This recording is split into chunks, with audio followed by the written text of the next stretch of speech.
Speaker today is Dr. Jonathan Buchholz, who went to undergraduate at the University of Washington, went to medical school at the University of Washington, did his internship and residency at the University of Washington, and did a fellowship in addiction psychiatry at, you guessed it, the University of Washington. Welcome, Dr. Buchholz. Thanks for coming today. He'll be talking to us about stimulants, and we're ready when you are. Thank you very much, Jared. That must have pained you to say the University of Washington so many times as a Duck fan. So I appreciate you having me despite that.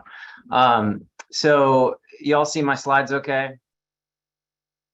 Great. So if there are questions that you all want to put in the chat, I think Jared can interrupt me. If there's anybody in the audience that wants to ask a question, please go ahead and do so. As Jared said, I'm Jonathan Buchholz. I'm the Addiction Psychiatry Fellowship Director at the University of Washington. And I'm going to talk to you today about stimulants and really focus mostly on a couple things. One is just kind of getting an understanding of the epidemiology, the pathophysiology. We're not going to spend a ton of time with that, but I do want to review that. And then really talk about the pharmacologic and non-pharmacologic treatment options that we have. So hopefully I'll present data that is up to date and relevant about what we can do to try to combat this pretty significant problem. So this is the drug overdose deaths by quarter from 2018 to 2022 in Idaho. So what you can see here is a pretty significant increase in overdose deaths year by year, peaking in 2021. Obviously, the data isn't there yet for 2022, but this mimics pretty much everything that we see across the country. And this is a breakdown from your overdose prevention program data. So the first or top line there, you can see that most of the overdoses for 2021, and there were 350 some, were related to synthetic opioids and primarily fentanyl. But you can also see actually in that same year, pretty significant amounts of psychostimulant overdose deaths as well. And what the Idaho program does not do, and some others do, is actually combine the data to see how many patients are actually exposed to both substances when they do have an overdose. And many of these patients are actually using both, either knowingly or not. What we're going to focus on today is stimulants, and I point this out because I think we really know about the dangers of opioids and fentanyl, and that's obviously a separate topic. But I think some aren't aware of how many overdoses there are involving both cocaine and methamphetamine, and this is a significant problem. In addition to the fentanyl epidemic. So just to review, the thing that really kills people with stimulant overdose is cardiovascular collapse. So MIs, stroke, arrhythmias, seizure, etc. So let's just do a very quick overview of the mechanism here. Sorry. All right. You'll see that. And how about now? Can you hear it and see it? Awesome. Okay. So, can you still hear me?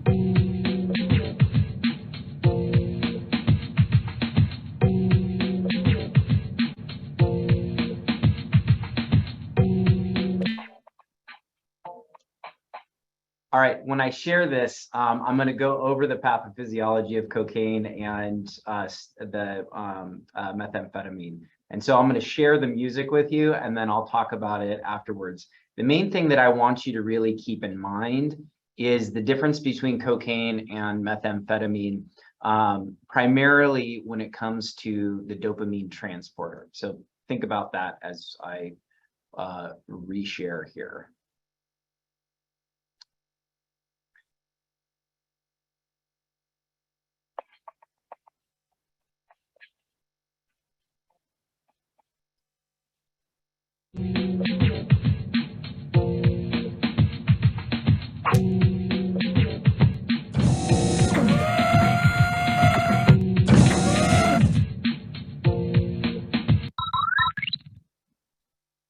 Dopamine transporters are responsible for removing dopamine molecules from the synaptic cleft after they have done their job.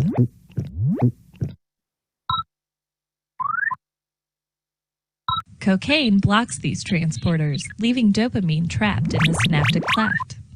As a result, dopamine binds again and again to the receptors, overstimulating the cell. Like other drugs, cocaine concentrates in the reward pathway. However, it is also active in the part of the brain controlling voluntary movements. This is why cocaine abusers are fidgety and unable to be still.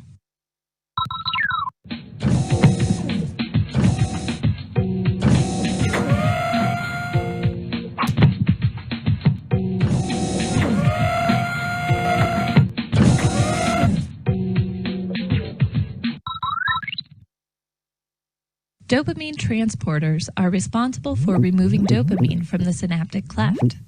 Because meth mimics dopamine, it is taken into the cell by the dopamine transporters. Once inside the cell, meth enters the dopamine vesicles, forcing the dopamine molecules out. The excess dopamine in the cell causes the transporters to start working in reverse, actively pumping dopamine out of the cell and into the synapse. The excess dopamine becomes trapped in the synaptic cleft. As a result, it binds again and again to the receptors, overstimulating the cell. Meth is highly addictive because it works directly on the brain's reward pathway, making the user feel intense pleasure and exhilaration.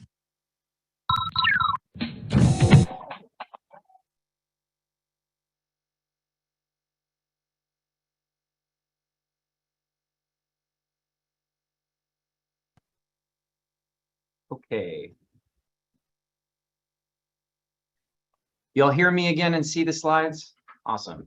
So any questions about the mechanisms there? Excellent. So I think it's really important to recognize, from a dopaminergic standpoint, how powerful these substances are. So this is a study that was done actually multiple times. But basically what they do is they put a probe in the ventral tegmental area of rats and look at dopamine levels based on a number of different interventions. So food, you can see here, will go to about 150% of basal dopamine levels. Sex, about twice as much. But cocaine, you can see here, is about 3 times as potent from a dopaminergic standpoint. And amphetamine is about 11 to 12 times as potent. So when you think about purely from a dopaminergic standpoint, why do people use methamphetamine? Well, they use methamphetamine because it's incredibly rewarding. One of the problems, though, with repeated use of methamphetamine is neurotoxicity. So as you will probably see and or have seen a number of different times, this can manifest in a number of different clinical ways. One is psychosis. There are a number of different ideas about how methamphetamine causes psychosis in patients. One is directly, right? So patients who are using a large amount of methamphetamine, regardless of whether or not they have a predisposition for psychosis, can have transient psychotic symptoms. Those who have premorbid schizophrenia, schizoid, schizotypal characteristics are at higher risk for developing psychosis. And there is some theory that methamphetamine in itself might be associated with a psychotic syndrome that can persist even beyond when they stop using methamphetamine. However, this is still not fully understood. And when you see patients who chronically use amphetamines, those who have lots of psychosis and those psychotic symptoms persist, they're typically in folks who are experiencing both some primary psychotic disorder and amphetamine. Again, this is a transient thing for most patients. However, you will see some people have long-standing psychotic symptoms. The other thing that it does is it impairs executive functioning, it impairs memory, and it impairs motor function. And I'll go over that here in a second. But the reason why this is really important to recognize is when we're trying to treat patients with methamphetamine use disorder or cocaine problems, you really have to understand what is happening in the brain, because it is really, really challenging for these folks. They experience all sorts of cognitive problems associated with methamphetamine use. And it takes a long time for that to actually heal. The other thing that you will see in patients with methamphetamine and cocaine use disorder, but primarily methamphetamine, is that people can have depression, they can have anxiety, they can have suicidal ideation, both in the acute phase of withdrawal, but also in a protracted phase of withdrawal. People experience anhedonia. They don't have great concentration. They don't feel well if they are not using their stimulant of choice. So there's a couple different places that this happens, but thinking back to how methamphetamine works, because it hijacks the dopamine transporter, one of the things that happens is dopamine transporter cell death, and damage to both nerve terminals. So this is thought to be dose dependent. And what you can see is that there are behaviors that are associated with this. So this is data that originally Nora Volkov did, but it's been replicated in a variety of different ways. And basically, the image you see on this upper right-hand corner here is the dopamine transport activity. So in the healthy subject, you can see lots of activity here. In the methamphetamine use patient, there are downregulation and or cell death, so there's not as much activity. What that translates to, if you look here, the motor tasks, which is this plot here on the left, basically with the reduction in transporter availability and activity, it takes people longer to do motor tasks. And then just the opposite with memory, the more available dopamine transporters, the better people are at being able to learn. And that is obviously reversed in people who have amphetamine use disorder. The downside to all of this, aside from the obvious direct problems, is that this takes a very long time to heal. So again, these are patients who are using methamphetamine. What happens after a month of use, and then how long does it take after stopping methamphetamine for the dopamine transporter system to get back into normal level of functioning? And that is somewhere between a year and 18 months. So the meth dosing is important, and the years of use is important when it comes to the changes that are seen in the brain. Obviously, the more you use and the longer you use, the more damage can occur. But this is relevant clinically, because when you see patients who are really dysphoric after stopping methamphetamine, they're dealing with a number of different cognitive issues, emotional issues, and it makes it really challenging for them to maintain abstinence. So what do we do about this? How do we treat these patients? I'm going to spend most of the next half hour or so talking to you about where the state of the data is right now. Typically we want in substance use care to identify both psychosocial treatments and medication treatments to try to improve outcomes. We have great medications for opioids, as you know. Buprenorphine, Suboxone, methadone, naltrexone are all options that are really impactful and helpful. We don't have that great data on amphetamines or cocaine, but I'm going to review what we have and some of the pluses and minuses.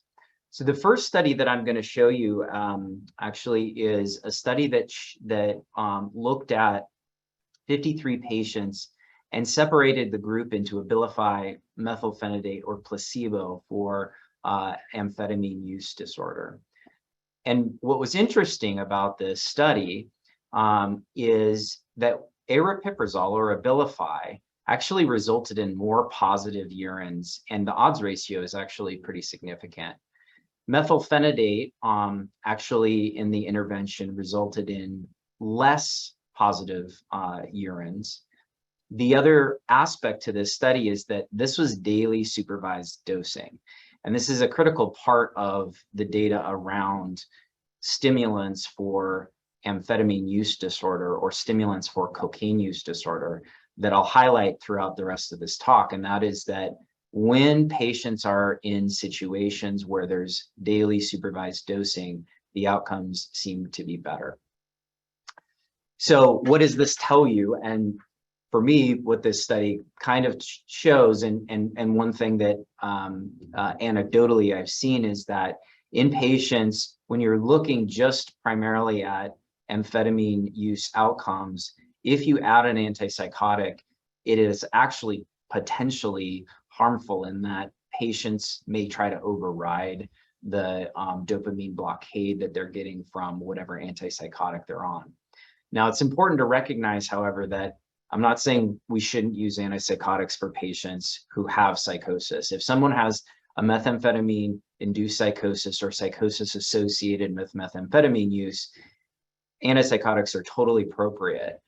However, if the antipsychotic continues, there's really no evidence that the antipsychotic will be helpful with methamphetamine use disorder or cocaine use disorder. And if anything, it might actually put people at higher risk for continued use or higher use.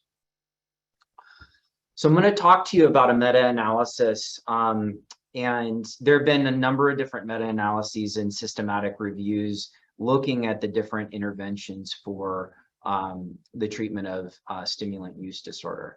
This is the most up-to-date one and the one that I think has was selected with the best criteria.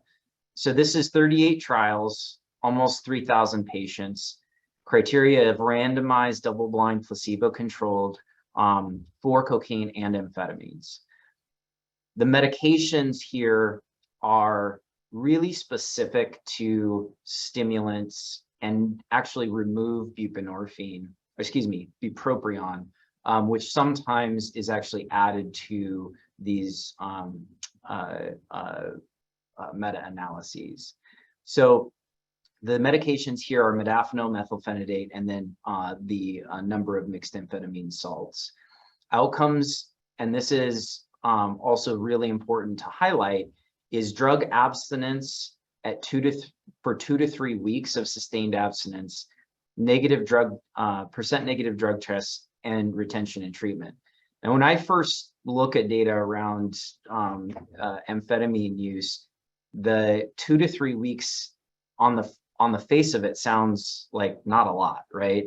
And it's really important to recognize that if there are positive outcomes, if you're looking at 2 to 3 weeks of sustained abstinence, that's all well and good. but it's still 2 to 3 weeks. We're not talking about months and months here. So just keep that in mind as we go through this data.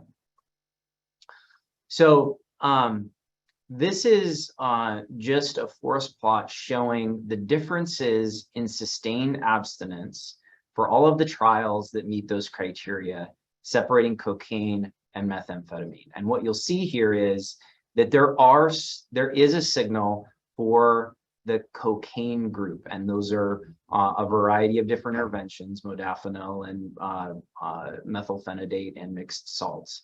But methamphetamine really lags behind. And actually, there are a number of different studies here that as I go through, you'll want to take a look at. And that is this Levin study from 2015, and then this Newton study from 2016. And then the last one is the Levin study from 2019. And these really pull the data forward and really are primarily responsible for some of these positive outcomes. And I'll review those in detail. This is sustained abstinence, again, 2 to 3 weeks by medication. And what you'll find here is prescription amphetamines wildly outperform modafinil and sustained release methylphenidate. The next slide is sustained abstinence with or without opioid dependence. And I think this is also really an important aspect to what I said before, which is that when patients are getting stimulants for stimulant use disorder, if they are in a program for opioid use disorder, their outcomes tend to be better. And why that is not fully understood. But one of the hypotheses is that there are more structured resources in a clinic where someone's getting treatment for heroin use disorder, or there's also a contingency management approach that is used in every opioid treatment program. And we'll talk about contingency management here in a little bit. This is breaking the data down to sustained abstinence by dose of medication. And this is also an important aspect to think about the treatment of stimulant use disorder with stimulants that are much less potent than what people are abusing.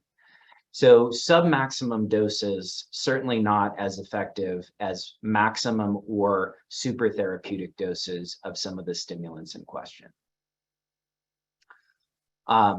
This is cocaine only. So again, by sub-maximum or maximum treatment, what you'll see is that cocaine actually responds somewhat better than methamphetamine does. And obviously, the higher the dose or the maximum dose population is more robust in their treatment outcomes.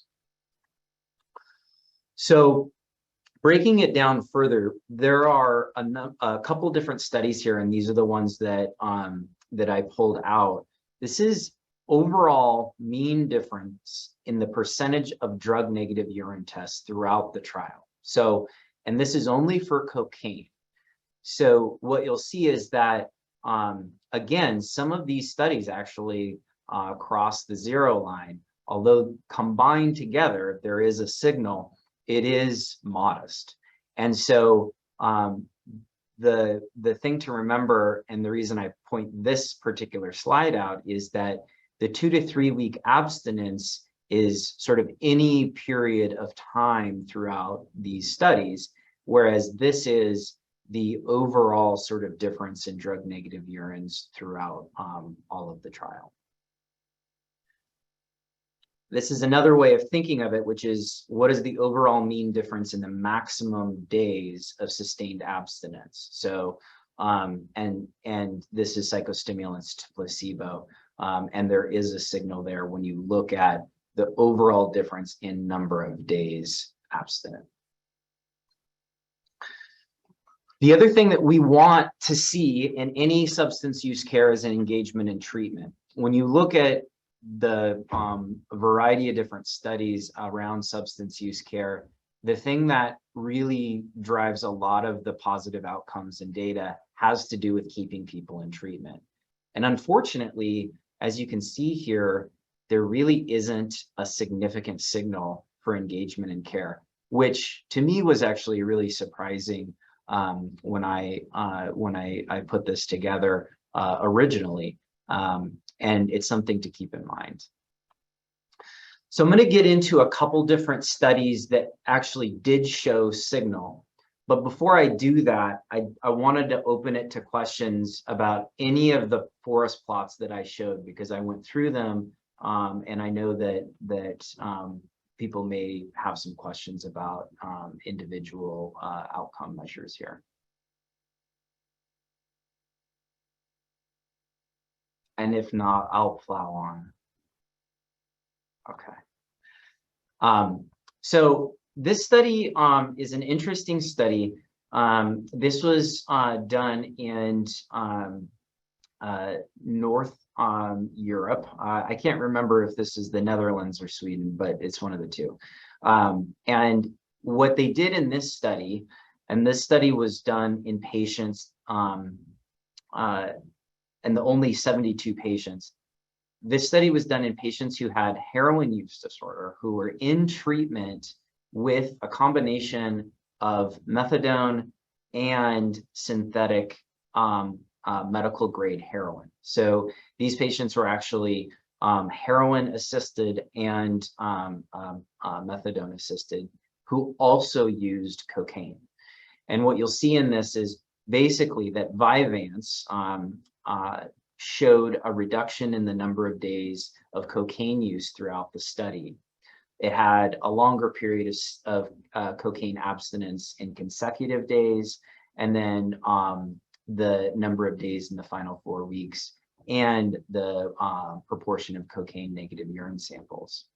But this is one of the largest signals of any of the trials. And so I wanted to really point that out to recognize that this was an opioid, a patient population of opioid use disorder who were in treatment for that opioid use.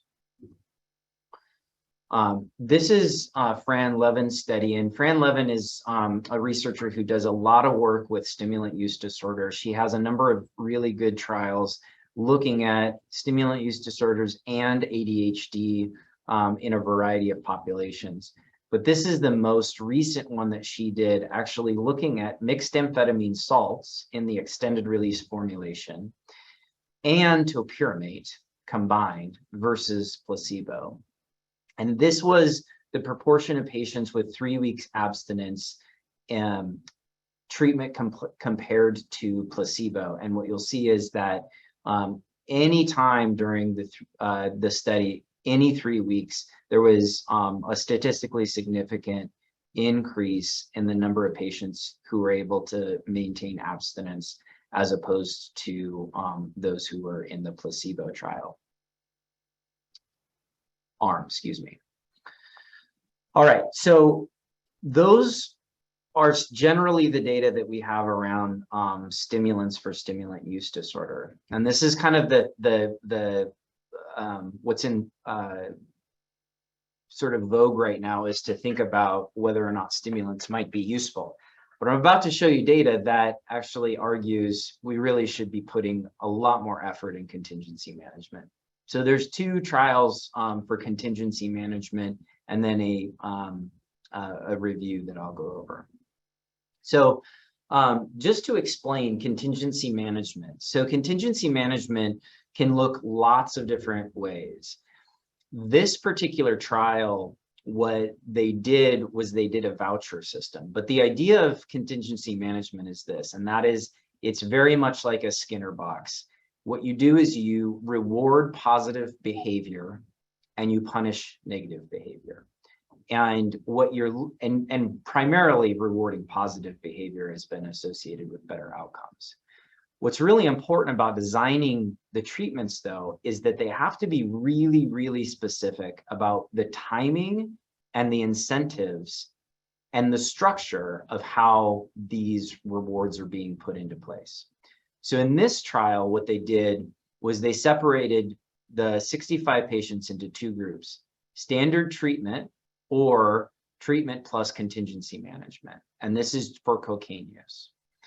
So for one negative urine, they would get $5. And then that number would increase by $2 for every consecutive negative urine. And they had a maximum of $15 for a negative urine by the end of the study. If they got 3 samples in a week negative, they would also get a $20 bonus. So the idea here is to try to escalate the amount of money given for patients every time they have a negative urine in order to try to string together as many negative urines as possible. And in this particular study, 12 weeks, the maximum amount of money was $942. And here are the outcomes. So contingency management, how often were they able to actually have negative urines? So first off is less than a week. So standard approach, about half of the patients made it less than a week. However, about 85% of the patients in the contingency management group were able to get past that first week. Percent of negative urines after 4 weeks, 66 in the intervention group compared to 34. At 8 weeks, 62% compared to 25. And then at 12 weeks, about half of the patients had negative urines compared to none in the treatment, standard treatment group. So this is really compelling that this intervention for cocaine use disorder actually had some robust results. This is also particularly important when you think back to the neurotoxicity that's occurring in the brain. If we can get people some days in a row and more like weeks, months, and a year of abstinence, they actually might be able to have some healing in those areas of the brain that are disrupted, the dopamine transporters in particular, that lead to the cognitive problems, that lead to the motor problems, that lead to the mood instability issues. This is continuous abstinence in the same study, and you can see actually pretty robust results again in the case management group compared to, contingency management group compared to the standard treatment. Okay, so the next is a systematic review and meta-analysis of contingency management for stimulant use for patients who are on medication for OUD.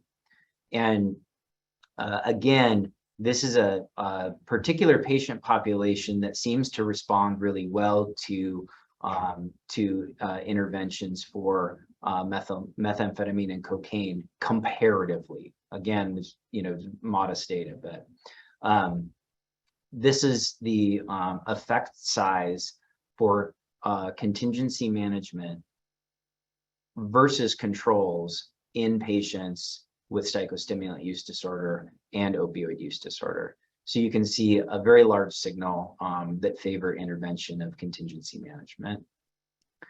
This is the effect size of contingency management for patients in OUD, and this is attendance and medication adherence, meaning medicines for opioid use disorder and therapy. And again, favors pretty significantly the intervention. So I'm going to go over a couple different medications that I didn't review specifically in those meta-analyses now. But overall, I want you to take away this idea that contingency management is actually the best thing that we have for both cocaine use disorder and stimulant use disorder. I'm going to review a couple of these positive trials for stimulants for your awareness, because these are the ones that really are driving some of this idea about using stimulants for stimulant use disorder. So this is in a study that was done in 2014. And these are patients, it's 110 patients who had methamphetamine use disorder. And what they did was they gave methylphenidate at 60 milligrams. The graph on the left shows you the number of days used, and there was a statistically significant number of days used less in the methylphenidate group. And then simultaneously, the methamphetamine use over time, placebo compared to low dose or high dose methylphenidate, the high dose methylphenidate outperformed the lower dose methylphenidate. So this is another study of patients with methamphetamine use disorder. And it was, the intervention is dexamphetamine at 100 milligrams. And there was a statistically significant improvement in the length of time in the trial of those taking dexamphetamine. And then the number or the degrees of dependence. So there's this global assessment that can be done with, which is called the SEM. And the global assessment showed that dexamphetamine group had a lower level of dependence at the end of the study. Again, very modest results. The next is actually naltrexone. So naltrexone has been tried for methamphetamine use disorder. This is methamphetamine alone, and showing the difference between naltrexone and placebo over the course of 24 weeks. And this is percentage of negative urine samples. So a small signal, but a signal nonetheless. And this is the most recent trial involving naltrexone. So this was a study that was published in the New England Journal last year. And the treatment group was an interesting combination. So what they did was they gave naltrexone in the extended release formulation plus 450 milligrams of bupropion. And what they found was that 13% compared to 2.5% had at least 3 methamphetamine negative urine samples out of 4 by the end of the 6-week trial. So the number needed to treat to get that was 9.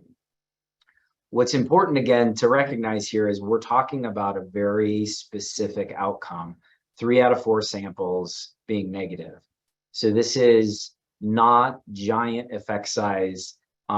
However, when it comes to clinically meaningful treatment, which you also have to include is patients who are at risk for other co-occurring disorders, including opioid use disorder.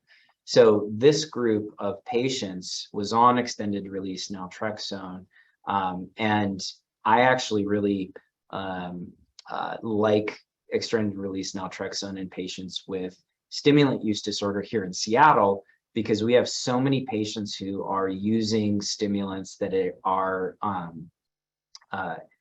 either using stimulants that have been contaminated with fentanyl or intentionally ingesting both substances.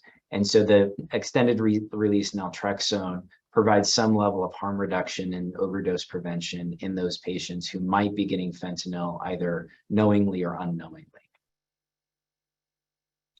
There were some adverse events, including in this trial, particularly those likely related to some of the higher dose bupropion, so gastrointestinal stuff, people who had lost weight, and so that's an important aspect to be reminded of in this patient population.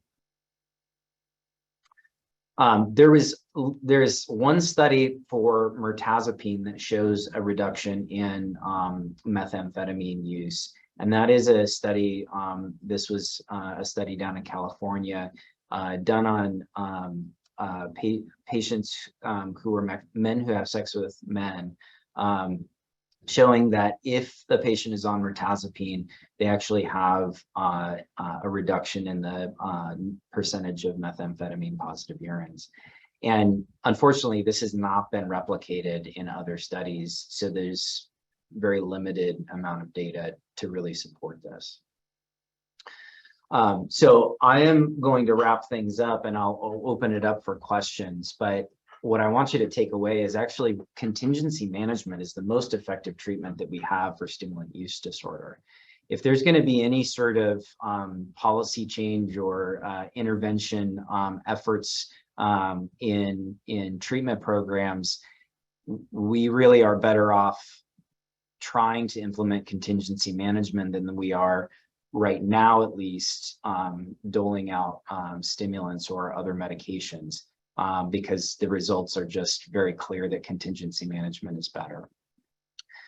I would say that those who use cocaine, who also are in opioid treatment, may actually respond to stimulants for stimulant use disorder.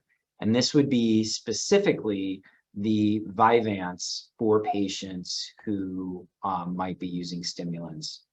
And again, modest results, but that might be a group that I would consider using stimulants. Certainly, there needs to be more studies done in contingency management for patients who are also on stimulants. I would like to see studies looking at the difference between contingency management plus a stimulant versus stimulant alone, contingency management alone, or placebo. And then IM naltrexone seems to be a good harm reduction strategy for those using stimulants. However, IM naltrexone is limited in its evidence in itself in reducing stimulants. Okay, that's what I have. Let me answer questions that you have.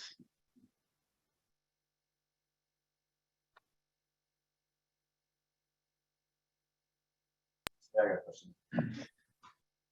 What do you have any insight into why contingency management works? Is it like the fact that is it like the reward pathway of getting the money, or is it just like more money is better, and so people are can use the money and less? Like, do you have an idea of why it works? What's the secret in the sauce? Yeah. So the contingency management studies, there are a wide variety of ways to do contingency management. So actually, many opioid programs have contingency management built into them by things like number of take-home carries you get for methadone in a opioid treatment program. This particular study that I showed was a voucher-based study. There are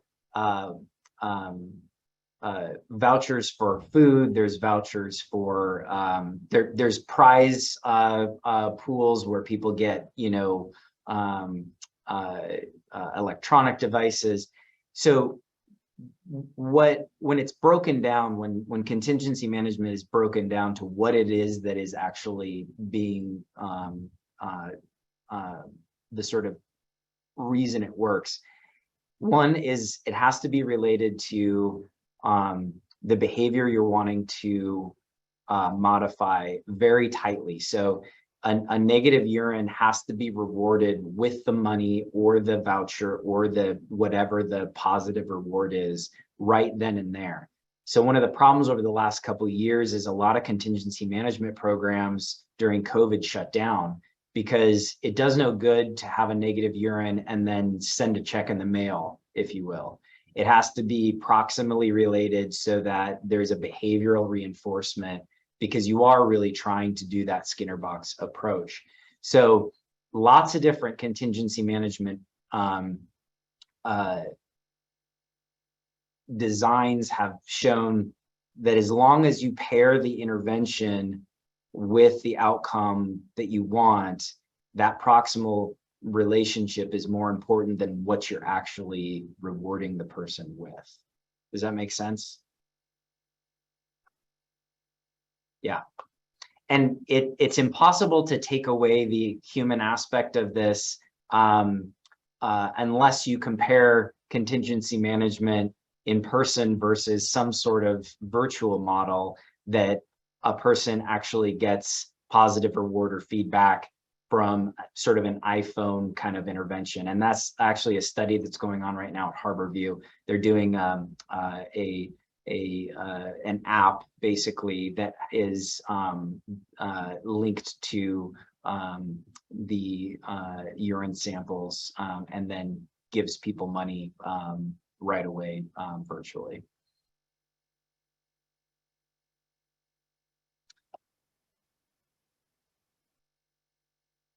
Okay, so there was a question, do you prescribe bupropion for stimulant use disorder? If yes, what dose? So this latest trial, which is the one that shows that 450 milligrams of bupropion when combined with 380 milligram IM naltrexone, that is kind of the guideline that I would use, because that's really the only study that has robust, statistically significant outcomes. With that said, I primarily use that for patients who have co-occurring depressive symptoms, anhedonia, difficulty concentrating, and I would absolutely try that for a patient with stimulant use disorder. Anecdotally, I can tell you I haven't had tremendous results with that. I do work mostly in acute care, so I haven't followed people for long periods of time after doing that. But the results are modest. And I do think that, you know, if you selected a patient population where it was, you know, patients who were experiencing depression, you'd be in a good spot there.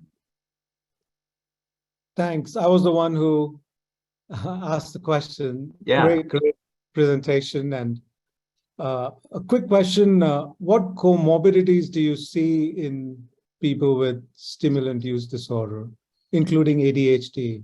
Yeah, so there was a study that I didn't bring up here that was just recently published in May that by Mintz and a group actually looking at that. And the main co-occurring disorders, actually ADHD is number one in terms of co-occurring disorders for people who are using stimulants. And then anxiety and depressive disorders is actually second. And then third would be psychosis. So primarily ADHD, and then anxiety, depression, and then psychosis. We've got a couple more questions in the chat. Dr. Krause had a question. Her and Dr. Elison work in the prison system in Idaho, where she sees a lot of stimulant use disorder, and was wondering what your thoughts were about incarceration as a deterrent. So there are studies looking at the outcomes of deferred prosecution. So drug court, if you will. I'm actually not aware of incarceration as an actual intervention alone. There are a number of different things that are problems with incarcerating for a stimulant use disorder. One of them is that it is wildly inequitable. So there was a study done at the University of Washington looking at the number of incarcerations, the number of arrests, and the length of time that people serve. And it's very inconsistent, sadly consistent with racial discrepancies. So those who are Black and brown are much more likely to serve longer periods of time. So I think I'd be reluctant to sort of think about, you know, incarcerating people. However, the drug courts actually have some data that show that when people are in drug court, they do have more positive outcomes with stimulant use disorder than those who are not. Unfortunately, that seems to abate after drug court ends. So returning to use is as problematic in those folks as those who did not go through drug court. Decriminalization.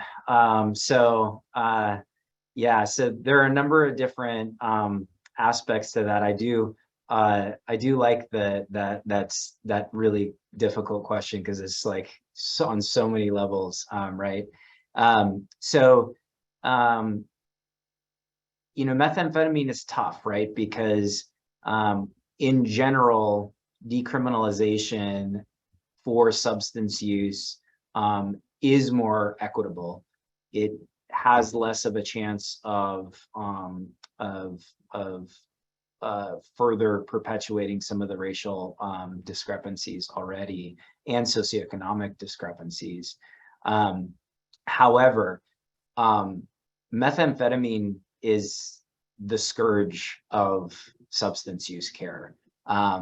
If there was one drug that I could eliminate from the planet, it would be methamphetamine.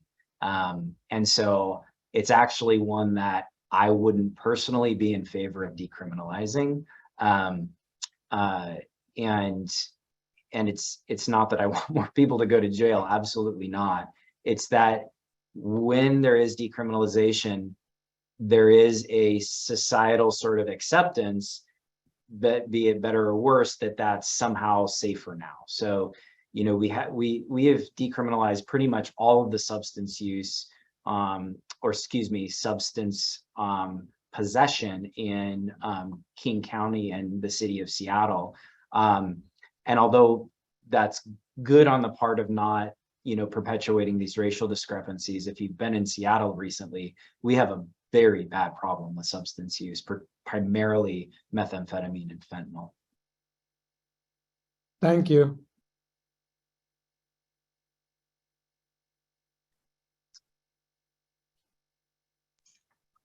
Hey, Dr. Buchholz, it's Jared. I did actually start one patient on the naltrexone bupropion combination. Nice. And it did okay. That particular patient, we were seeing via telepsychiatry, and so we didn't really have the option to do injectable naltrexone, so we just did 50 orals, like as close to equivalent as we could do. I heard you mention earlier that anecdotally you felt like you weren't getting a great response to that. I think like the other options that you were mentioning, including using stimulants, seem less appealing outside of the study setting because of the supervised daily dosing, which isn't really feasible for most of our patients. So I was curious, like in your personal practice, I know you mostly see inpatients, but is there a general treatment strategy that you're leaning towards right now? Like, are you doing stimulants? Are you doing naltrexone bupropion? Are you, or what you're doing generally? Yeah, so I've actually vacillated back and forth.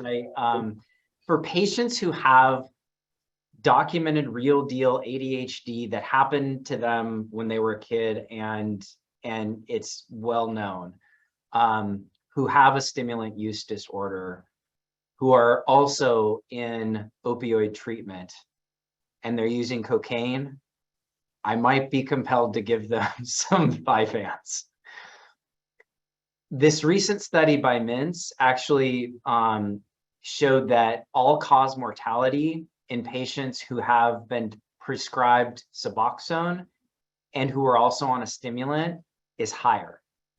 And so I don't think this is without risk. And my concern about giving stimulants for stimulant use disorder is not that I mean, I'm for use of anything that works. If anyone who has worked with me knows. So it's not about a like pull yourself up by your bootstraps. It's the results aren't wonderful, and these medicines have risks, even if someone's not diverting it, even if somebody's taking it as prescribed. And so I'm dubious about its use. And I think that we should be spending more of our efforts and energy in trying to build contingency management programs within community addiction and mental health treatment clinics.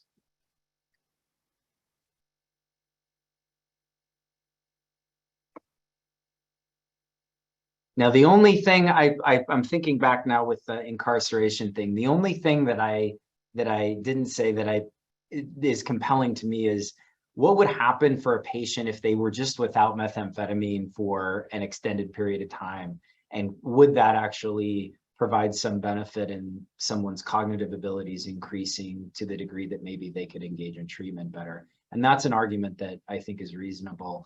The downside, though, to that is people get stimulants in prison all the time. I mean, it's very common to have stimulants available in prison. So this last question, case management plus naltrexone plus Vyvanse. I could see that would be an interesting study, and that's where I want to see some of the data going, is what happens when you use contingency management and you pair stimulant with that to see if there is a signal. I think naltrexone is a very well tolerated medication in general, and is safe in this population. The other part of this is if people reduce their alcohol use, they tend to reduce their stimulant use, and that's in all comers. A lot of folks will use alcohol, become disinhibited, and then use stimulants. Thank you. Can I slip in medical comorbidity? What do you see? All of them. Primarily with amphetamine use disorder, it's cardiovascular. So cardiac problems are the really most significant. And then you see a lot of people who have meth mouth, a lot of people who have skin picking and cellulitis. And then the last thing is renal disease. So stimulants are very tough on the kidneys because it reduces the microvascular blood flow and you get damage there. So those are the main organ systems that I think of. Well, thanks, Dr. Buchholz. That was fantastic. I think we're out of time. But yeah, thanks so much for taking the time to do this grand rounds with us. Really appreciate it. Of course. Thanks for inviting me. Have a good one.